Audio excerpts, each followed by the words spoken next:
Hey everybody, how's it going? And welcome back to Copper Jacket TV. So while people seem to be focused on what's going on at the federal level and our attempts to claw back some of our rights, it's easy to forget that people are still having their rights infringed on a daily basis on the state level. And this year is particularly bad. I mean, just take a look at Colorado, take a look at Washington.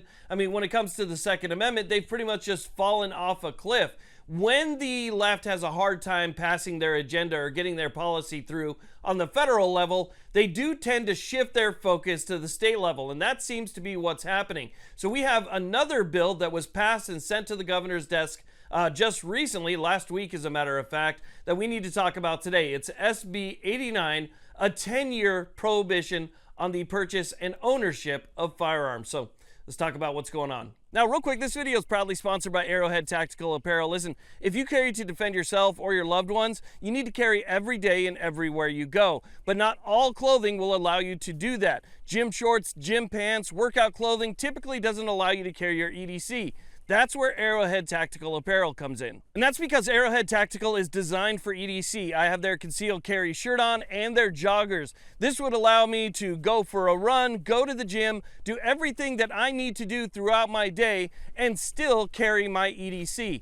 It is an incredible system that allows probably the most comfortable carry setup that I've used in a long time. Arrowhead Tactical Apparel uses a quick detach belt system that is very easy to take off, very easy to put back on, and it runs through loops on the inside of the shorts or pants. So from the outside, you can't see anything different, but it gives you near universal fit. So as long as you have an inside the waistband holster, it doesn't matter if you're carrying a micro or you're carrying something big, as long as it'll attach to a belt, it will work with this system. Now, I was excited to try Arrowhead Tactical Apparel because I saw it on Joe Rogan, and I know Joe Rogan uses this gear as well, and I love it. It's been fantastic for me. So definitely check out Arrowhead Tactical with the link down below, and thank you very much for sponsoring today's video. Okay, so let's go and talk about what's going on here. And unfortunately, there is a lot to talk about when you consider infringements at the state level. I mean, New York is trying to ban Glocks. California is trying to ban Glocks. Colorado just recently banned, well, just about everything. Washington is following suit. Oregon is fighting for its Second Amendment life.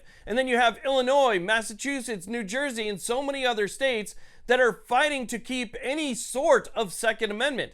And so at the state level right now, it is a difficult battle. Well, unfortunately, the battle has now come to Nevada as well. Nevada just recently passed multiple new gun control bills, one of them being AB 245 that I made a video about last week, that bans the ownership, purchase, and possession for anybody that's under the age of 21. And now we have SB 89 that has just made it up to the governor's desk, which again is a 10-year prohibition. Now, you might be thinking to yourself, well, you probably got to do something pretty bad to lose your rights for 10 years. Well, not in this case. In the state of Nevada, if the governor ends up signing this bill, you could lose your rights for 10 years for a non-violent misdemeanor if it involves somebody's race or sex or any other keyword that they like to use. That is a 10-year prohibition. This is how it went down in the state Senate. Senator Pizzina. Thank you, Mr. President. Senate Bill 89 prohibits a person from purchasing, owning, or having possession, control, or custody of a firearm if the person has been convicted in the immediately preceding 10 years of committing or attempting to commit an offense that is a gross misdemeanor constituting a hate crime under Nevada law or a similar offense under federal, other state, territory, or district law. The same prohibitions on firearms apply if the person has been convicted of committing or attempting to commit certain violent offenses that constitute a hate crime. Each firearm purchased by such a person constitutes a separate violation. Finally, the provisions of the bill do not apply to a person who was convicted of any of these offenses prior to July 1, 2025, and who owns, possesses, or has under his or her custody or control a firearm that he or she legally owned before that date. Any remarks from the floor? Senator Titus. Thank you, Mr. President. I rise in strong opposition to Senate Bill 89, which undermines Nevada's Second Amendment rights by imposing a decade-long firearms ban for nonviolent misdemeanors like graffiti or offensive speech, a punishment that is disproportionate and unjust and unconstitutional. I urge my colleagues to vote no. Any further remarks?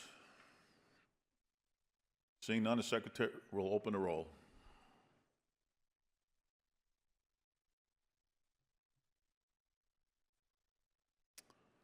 Anyone wish to change their vote? So just like that, in a matter of minutes with very little debate, SB 89 was passed and sent to the governor's desk. It was the same with AB 245, the 18 to 20-year-old ban. Very little debate, it was sent to the governor's desk. The Democrats have control of the state legislature, and so they can pass whatever they want. The numbers for Republicans are just simply not there to stop these sort of things from happening.